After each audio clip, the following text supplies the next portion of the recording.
Terima kasih Bang Jagir. Kesempatan berikutnya Dr. Tifa membacakan surat yang akan kami berikan secara hard copy-nya, tapi emailnya sudah ada ya. Silakan Dr. Tifa dalam waktu yang sesingkat-singkatnya. Ya, baik, bismillahirrahmanirrahim. Assalamualaikum warahmatullahi wabarakatuh. Waalaikumsalam warahmatullahi wabarakatuh. Ya, untuk seluruh masyarakat Indonesia, kami rasa perlu sekali untuk memahami dan mengetahui isi surat yang kami sampaikan kepada Menteri Pendidikan Dasar dan Menengah Republik Indonesia.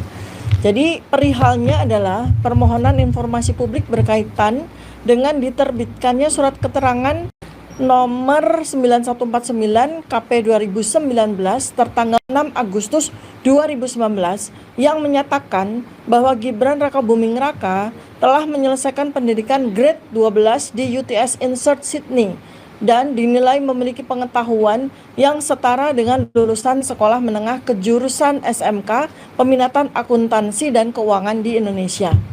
Jadi isi surat ini kami langsung ajukan kepada Menteri Pendidikan Dasar dan Menengah Republik Indonesia. Dengan hormat yang bertanda tangan di bawah ini, ya kami bertiga, KRMT Roy Suryono Todiprojo, Dr. MKes, kemudian yang kedua Rismon Hasyiholan Sianipar, Dr. ST Eng, dan saya Dr. Tifauzia Tiasuma, kami bertiga RRT berdasarkan Undang-Undang Nomor 14 Tahun 2008 tentang Keterbukaan Informasi Publik. Kami bermaksud mengajukan permohonan informasi sebagai berikut.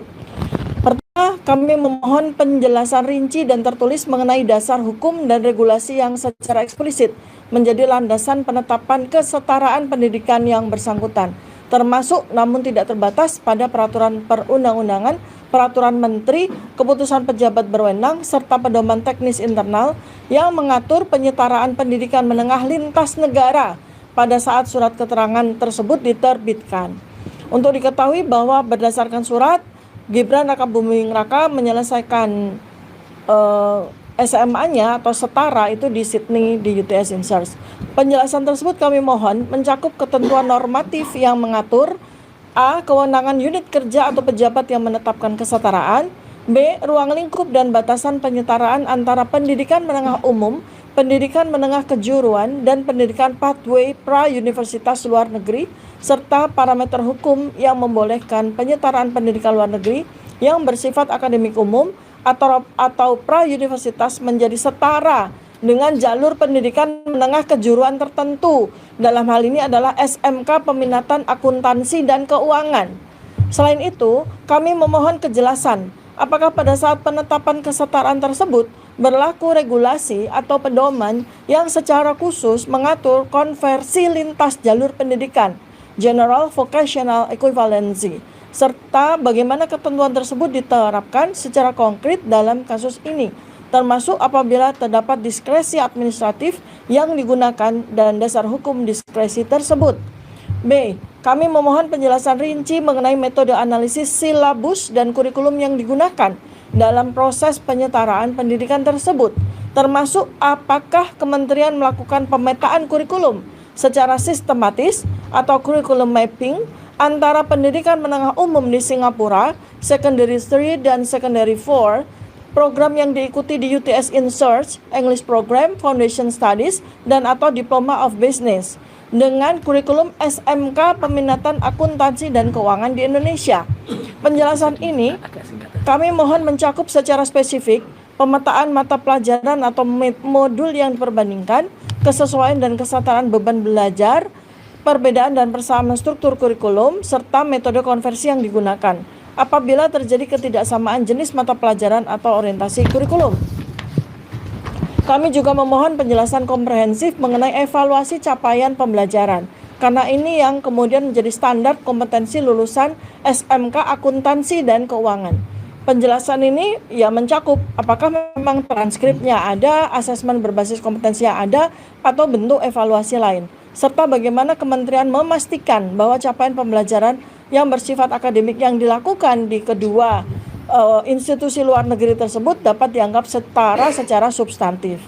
Kami mohon penjelasan akademik yang rinci dan terdokumentasi berdasarkan dari undang-undang yang sesuai dengan sebagaimana kami rakyat Indonesia bisa mendapatkan penjelasan secara komprehensif dan rinci. Tujuan kami adalah untuk kepentingan kajian akademik, evaluasi kebijakan pendidikan, serta pemenuhan hak publik atas informasi yang transparan, objektif, dan dapat dipertanggungjawabkan. Jadi dengan ini maka kami bertiga, Roy Suryo, Noto Diprojo, saya, Tifauziah Tiasuma, dan Rismon Hasiholan Sianupar menggunakan hak kami sebagai warga negara, menggunakan amanah yang dibebankan kepada kami sebagai peneliti untuk nantinya apabila permohonan kami sudah disetujui, maka kami akan melakukan penelitian yang komprehensif terhadap dokumen-dokumen yang kami minta tersebut. Sudah. Ya, terima kasih Dr. Tifa sudah menyampaikan surat dari RRT ya kepada kementerian ini. Berikutnya saya minta maaf ya sedikit memberikan kesempatan kepada mungkin Rismon untuk menyampaikan 1-2 kata mungkin yang bisa disampaikan. Biasanya kalau RRT begitu harus adil. Baik, jadi Assalamualaikum warahmatullahi wabarakatuh. Jadi singkat saja rekan-rekan sekalian, jadi selama ini mungkin hanya ada desas-desus yang beredar bahwa Wapres kita itu tidak lulus SMA ya, karena kita berdasarkan apa yang sudah kita lakukan analisis ya dari sistem pendidikan dari kelas 9 sampai dengan kelas 15 ya. Ini sahabat saya ini yang bikin, yang lagi senyum-senyum di belakang kamera itu ya. Itu kemudian kita bisa urutkan mulai dari tahun 2002 sampai dengan tahun 2007 ya. Intinya apa? Ada yang aneh. Karena yang meloncat karena berdasarkan komunikasi langsung kami ya, saya, Dr. Rismon, Dr. Tifa, dan beberapa kawan waktu itu langsung dengan Pak Dr. Eko Susanto di ruangan ini juga ya. Jadi ada yang loncat bahwa dari kelas 9-10 tiba-tiba keluar surat keterangan atau surat penyetaraan yang itu disetarakan dengan kelas 12 seperti ini. Dan waktu itu kami hanya mendapatkan foto atau tampilan saja. Dan hari ini kita sudah mendapatkan suratnya yang secara fisik bentuknya, meskipun ini mungkin belum 100% resmi kita terima, karena ini kita dapatkan secara langsung ketika dalam surat pernyataan. Jadi ini sebenarnya adalah surat yang memang diberikan langsung oleh yang bersangkutan, oleh Gibran Rakabuming Raka ketika mendaftar sebagai calon wali kota waktu itu. Jadi surat tadi itu ada surat yang diberikan oleh dia, jadi bukan surat tidak resmi. Dari surat ini merupakan lampiran dari 15 halaman yang pernah ada. Nah, inilah yang kemudian tadi dibacakan oleh Dr. Tifa bahwa secara resmi kami ingin minta ini dan alasan diterbitkannya surat ini. Karena berdasarkan analisis kami, hipotesis selama ini, surat ini aneh atau tidak jelas keluarannya. Bahkan dalam kunjungan langsung saya ke UTS, University Technology of Sydney, saya sudah ketemu dengan beberapa orang dan ketemu dengan pelaku pendidikan di sana, ketemu dengan kemudian admisi dari UTS yang dulu bernama UTS Inserts, dan kami mendapatkan beberapa data yang belum akan kita ungkapkan dulu sebenarnya. Karena ini pengalaman dari ayahnya, kalau kita ungkapkan emboss, tambahi emboss. Kita ungkapkan watermark, tambahi watermark. Kita ungkapkan ini, tambahi lagi lintas stempel, tambahi lagi. Jadi nanti akan kita ungkapkan apa-apa yang sebenarnya kita dapatkan yang ada. Jadi saya kira tambahan dari saya itu mungkin nanti akan ditutup oleh Dr. Rismon dengan penyerahan kesimpulan sementara hipotesis. Dan ini teman-teman semua, buku dari Gibran Endgame ini adalah pengawal atau bagian dari trilogi dari Gibran Black Paper yang nanti akan terdiri dari Gibran Endgame. Yang pertama Dr. Tifa menulis tentang Gibran Black Brain dan saya akan menulis tentang Gibran Black Chapter. Jadi ada satu chapter dari saya yang itu akan melengkapi namanya Gibran Black Paper. Jadi ketiganya nanti akan menjadi satu kesatuan dalam Gibran Black Paper. Saya kira dari saya itu. Wassalamualaikum warahmatullahi wabarakatuh. Waalaikumsalam. Silakan Rismon. Saya akan tambahkan jadi Gibran Black Letter. Ya, terima kasih kepada media dan YouTuber yang hadir di perpustakaan Kemendikdasmen ini. Ya, seperti yang dibacakan oleh Dr. Tifa ya, yang merupakan ekstraksi dari pemikiran kami, ya, bahwa banyak sekali kejanggalan yang perlu dijawab oleh Kementerian Pendidikan Dasar dan Menengah yang tugasnya sebenarnya mengajari bukan hanya pendidikan tetapi moralitas pendidik untuk anak-anak sejak usia dini. Oleh karena itu integritas moral dari kementerian ini dipertaruhkan di sini. Sangat dipertaruhkan.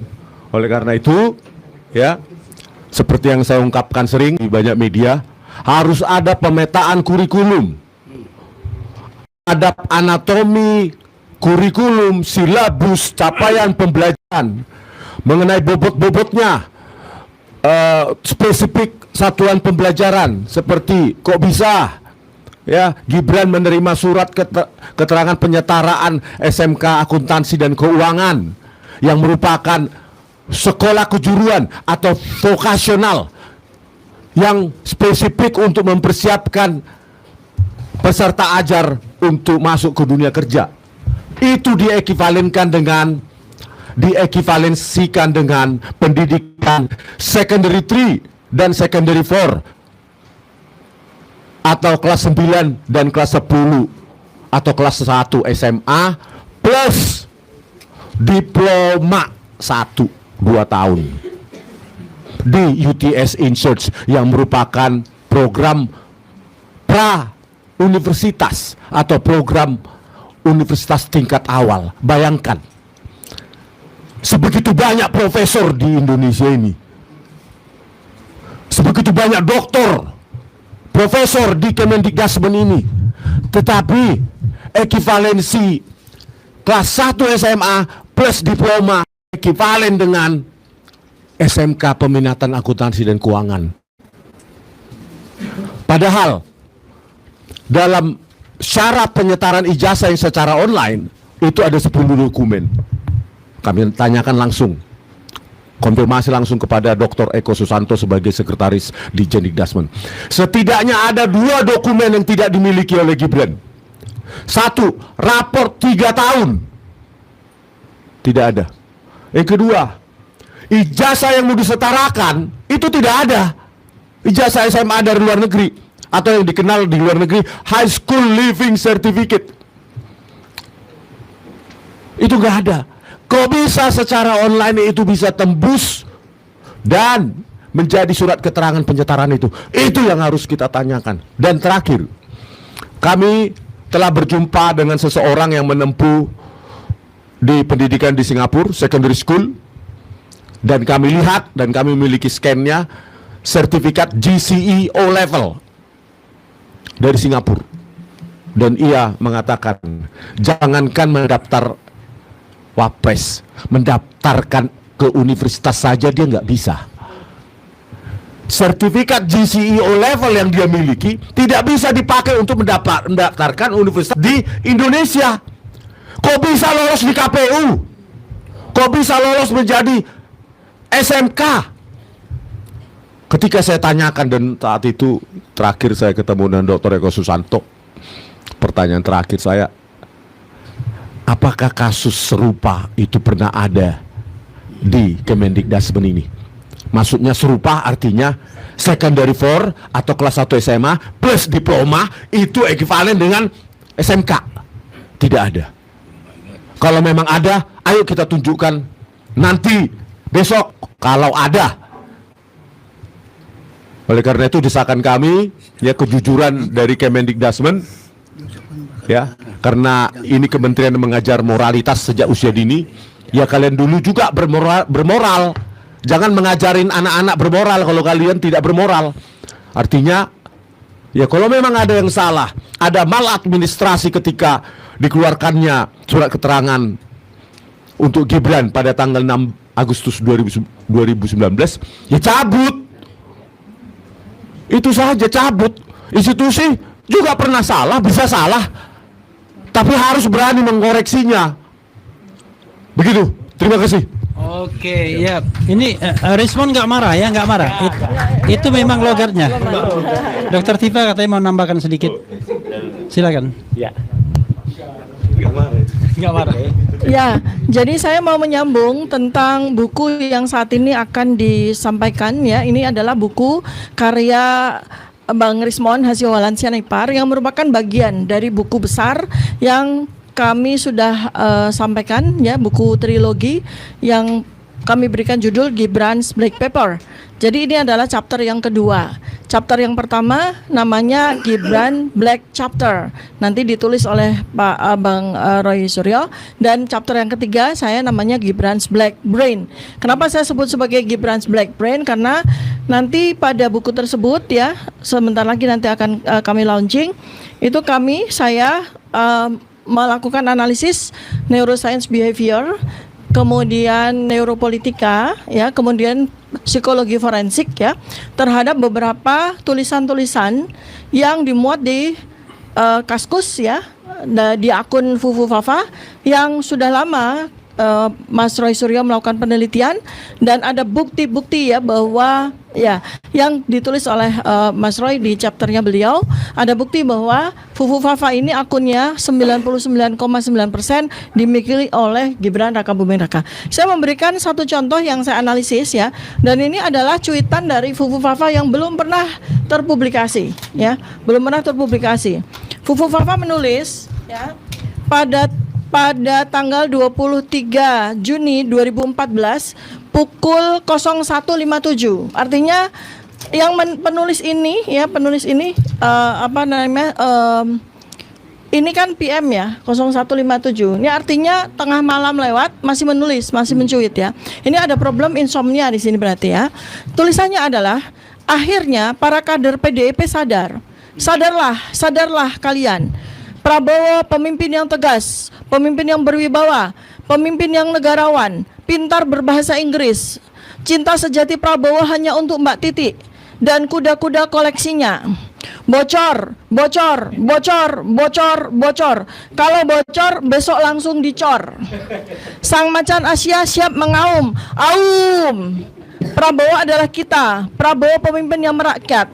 Lexus putih lambang kesederhanaan Prabowo. Kalau uban putih cawapresnya. Awas, Lexus putihnya jangan sampai dipinjam Rashid. Waspadalah kalian. Tegas. Duda. Tegas ya. Awas, bibir mulai miring macam orang stroke ya. Nah, cuitan-cuitan seperti ini ada kurang lebih 5.000 cuitan. Saya lakukan analisis ya, kemudian secara selektif saya lakukan analisis terhadap 50 cuitan yang memang mengindikasikan bahwa seseorang ini punya masalah dari sisi neuroscience behavior ya. Jadi silakan nanti Anda akan bisa membaca analisis saya di buku Gibran's Black Brain. Terima kasih. Oke, terima kasih. Ini mohon maaf ya, pihak Kemendikdasmen sudah mulai menunjukkan tangan begini ya. Kita mulai prosesinya penyerahan ya. Sebenarnya kita ingin menyerahkan 3 buku. Jadi tadi chapter pertama Gibran Black Chapter itu mestinya 1. Kemudian Gibran Black Brain mestinya 2. Nah, terakhirnya Gibran Endgame mestinya 3. Tapi karena ini RRT dibalik 321 jadinya. Jadi mohon dimaklumi, yang sudah ready adalah Gibran Endgame ya. Kita langsung lompat, jumping up ya, karena terkait dengan Dikdasmen juga. Kalau ini terbukti bahwa Gibran tidak memiliki ijazah SMA, maka dia qualify for impeachment ya kan, untuk dimakzulkan sebagai wakil presiden Republik Indonesia. Oke, silakan. Ada 3 penyerahan. Jadi kalau hari ini misalnya baru hipotesis dan belum terbukti, nanti kalau sudah terbukti maka situ mundur lah kowe. Ya, gitu ya. Situ mundur lah. Ya gitu. Itu mungkin sudah jelas. Sorry maaf. Ya. Kalau surat mungkin diserahkan Dr. Tifa langsung. Bang Jagir, surat diserahkan Dr. Tifa, nggak apa-apa. Kemudian nanti Mas Roy menyerahkan buku Jokowi White Paper. Kemudian Rismon karyanya. Ya. Ya, yang menyerahkan Dr. Tifa.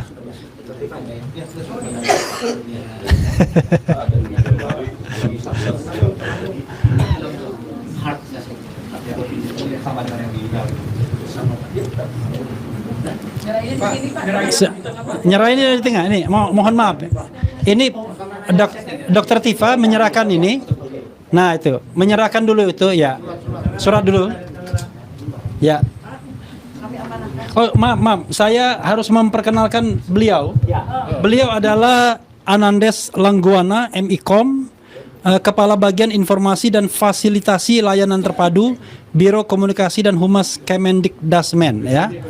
Oke, dan yang membawa PPID ya. Oke. Sebagai orang komunikasi. Cocok. Namanya Langguana. Andes. Andes. Anda terimanya.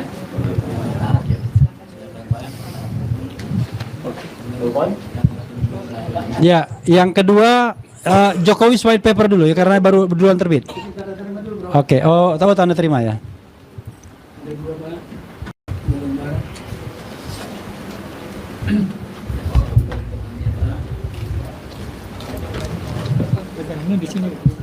Kenapa? Oh iya. Ibu-ibu mohon maaf kalau menyerahkannya di tengah ya, agak di tengah, kasihan yang lain. Mas Roy. Agak tengah. Nah, gitu. Ya. Penyerahan buku ya. Penyerahan buku, jangan. Jokowi white paper dulu. In order duluan terbit. Jadi buku Jokowi White Paper ini yang nanti akan juga menjadi ada seri yang kedua yaitu buku Gibran Black Paper, tapi nanti chapter keduanya nanti akan diserahkan oleh Dr. Resmond dan moga-moga buku ini bisa diterima karena ini adalah insya Allah 701 halaman ini bukan main-main yang kita tulis, ini ilmiah. Tapi kalau ada orang belum pernah baca bukunya mengatakan tidak ilmiah, itu berarti dia harus ikut situ mundur ya. Terima kasih. Ya, the last but not least ada, oke, penyerahan. Ya. Lampiran dari berkas yang tadi diserahkan oleh Bu Tima ya lewat dan dengan kuasa hukum puluhan pengacara kami ya pengacara RRT, bela RRT.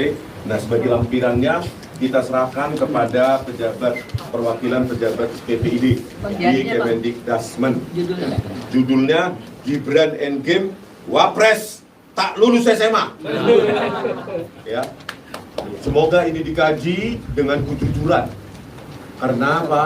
Kementerian ini mengajarkan kejujuran sejak usia dini. Harusnya mereka jujur dulu.